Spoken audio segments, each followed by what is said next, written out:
Peggy 16.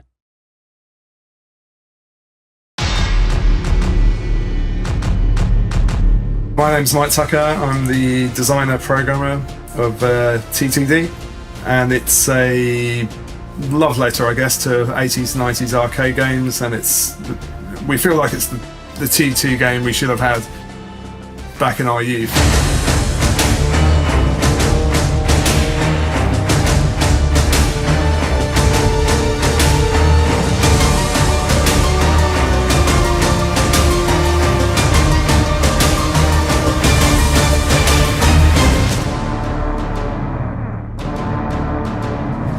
We developed a custom sort of engine system.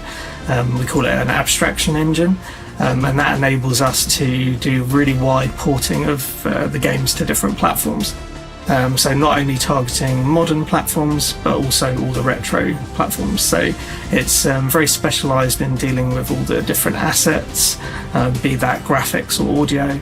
We have a couple of programmers here, Matt and Gavin, who are very clever guys, and they're able to take my code and transmogrify that into something that will work on like a retro system, or well, even like a PS5. It's basically cross compilation, but it's all very clever. I stay away from that. I just concentrate on gameplay programming and design. Yeah, the beauty of it is that we just target one platform, and then from that we can hit just about anything else we want to, really, as long as the screen resolution allows, and yeah, the memory, of course.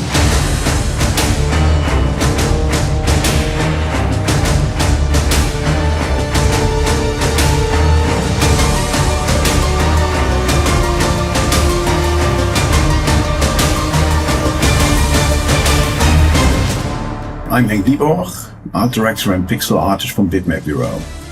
I took on the future war levels in our game, which are action-packed run-and-gun missions with many iconic enemies and vehicles. We also have the HK Centurion as a boss, which isn't present in any of the movies. The first time seeing your HK Centurion boss appear from behind a collapsing building in-game was just excellent. It's almost a great moment when you see your art come alive in the game. Animating a thing by hand was quite a challenge also, but very satisfying. Also, the attract sequence is a winner for me, which I created late in the project, which makes it feel like a proper arcade game experience.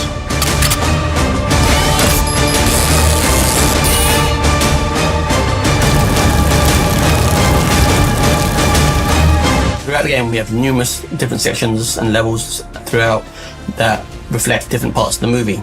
The movie is something we all grew up with and all love dearly, and when anytime you're translating something from one medium to another medium, you have to get the feel correct, you have to get all the key points, you have to get all the moments in the original source across. When I heard about the project, I knew it was going to be a big ask, because T2 spans so many scenes and characters, and in my head I thought, yeah, this is going to take multiple types of gameplay. Terminator 2 has a number of iconic scenes in the film, and what we found in the game design phase was that they don't suit a particular type of gameplay. So you can have a future war where you're running, gunning, sort of almost Contra-esque, but as soon as you look at something like a truck chase scene or the hospital, they're just very different types of gameplay. So early on in the game development process, we realised that we needed to look at how we could balance that, how we could have the different characters in the game, and how we could generally tie that together to make a really exciting experience for the gameplay. It meant jumping around many genres, and yeah, it was quite a challenge, making sure that each genre felt fun and kind of flowed from one into the other. But yeah, I think it worked. Also, the game had to be playable enough and teach you to play within seconds, otherwise you'd be confused and you give up on the game. So getting that curve of difficulty just right is an important part of it, and that all comes from retro gaming. So taking those lessons we've learned throughout time and applying to new games is super important. I think retro gaming's really made a comeback in recent years, and I think people are starting to see the appeal of the immediacy of retro gaming. This, sometimes you could say the simplicity, maybe the accessibility of it. Yeah, I think there's a lot to be said for being able to plug in a cartridge, turning on a machine, and playing within a few seconds. Looking back, honestly, we didn't expect the project to be this massive when we first started it, but we kept on adding more and more cool stuff once it started showing its potential. The massive amount of pixel art and animation in this project is just insane. The guys at Reef came up with so many great stuff, we just had to implement it one way or another. Those little moments early on just really crystallised to us the level of quality that we could still do in the traditional retro style, but how we could really push it to the nth extreme. So when I came on board and he told me what the project was, yeah, childhood me just was so excited and just exploding with joy. So yeah, who wouldn't want to work on a game that was from their childhood?